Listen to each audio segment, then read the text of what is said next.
being in this position now? It's awesome. It's been a great transition. Being back at home, back around the guys. A couple guys I played with. Actually, I get to coach now, which is really good. So it's been fun. It's a blessing.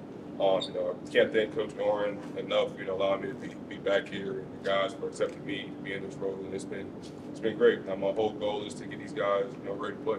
How much did you learn from the Wolfpack last year and kind of be able to take over the position? I learned a lot. Being able to have the room, on an interim tag, during the bowl game was a big learning experience for me. I kind of learned on the fly a little bit, how to manage the room, different personalities, different skill sets, how to put players in position to be successful. And I think I learned a lot from that. Now I'm going to use those lessons to help us out. You wore that number 1 jersey longer than anybody at NC State. What about Caden Fordham makes him qualified to take that over? He's been through a lot, since he's been here, and he's learned a lot. And I think the biggest way I could put it is that he took this team in his offseason, even while being injured and going through the recovery process, and he's found opportunities. And he did it in his own way. He didn't try to be me, he didn't try to be Caden, he didn't try to be Drake. He just wanted to be Caden Fordham. And I told him that would be enough, it wasn't enough. And I'm extremely happy for him. We couldn't have a better person, and I'm honored to have him, in the club. Did you always know you wanted to be a coach, and if so, has anything surprised you? I always felt like I wanted to be a coach one day. I love this game. I love football. I love being around these guys. And, I have my opportunity to play, and now I want to give these guys an opportunity to do the same and go further than I did. That's my whole goal of being a coach. You don't coach for yourself, you coach for other people. You coach to get back to the game, pour into these kids, and to develop them the best we can, both as players and as a man. And be coaching at your alma mater too. How much does that mean to you as well? Yeah, it's like a fairy tale story, right? You get a chance to play linebacker at NC State, and then you go off, play in the league for a little bit, and then come back, be the coach linebacker at NC State. Under the coaches you played for, around a lot of guys that you played with, it's insane. I'm just extremely blessed and thankful to, just be back. Is it ever weird, coaching some of the guys that you were teammates with?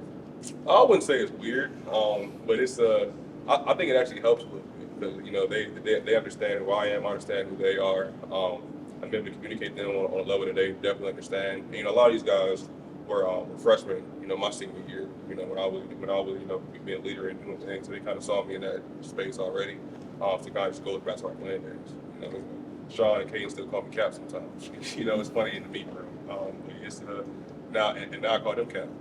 So it's awesome. It's good to be back.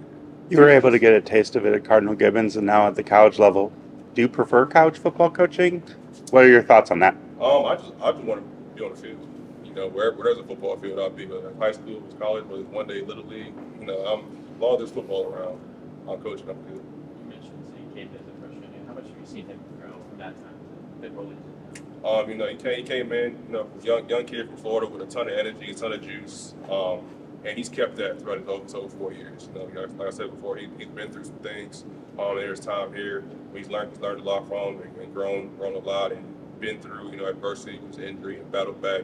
And again, he just found ways to lead and to be himself in his own way. And that's one thing I really admire about Caden, and it's one of the reasons why I think he got that number, because he was able to lead and do things and better his team in his own way. One more, guys. What's the biggest difference on this defense with DJ Elliott taking over? We're going to still be hard hitting, fly around team. Probably the team playing a bunch of energy and a bunch of juice.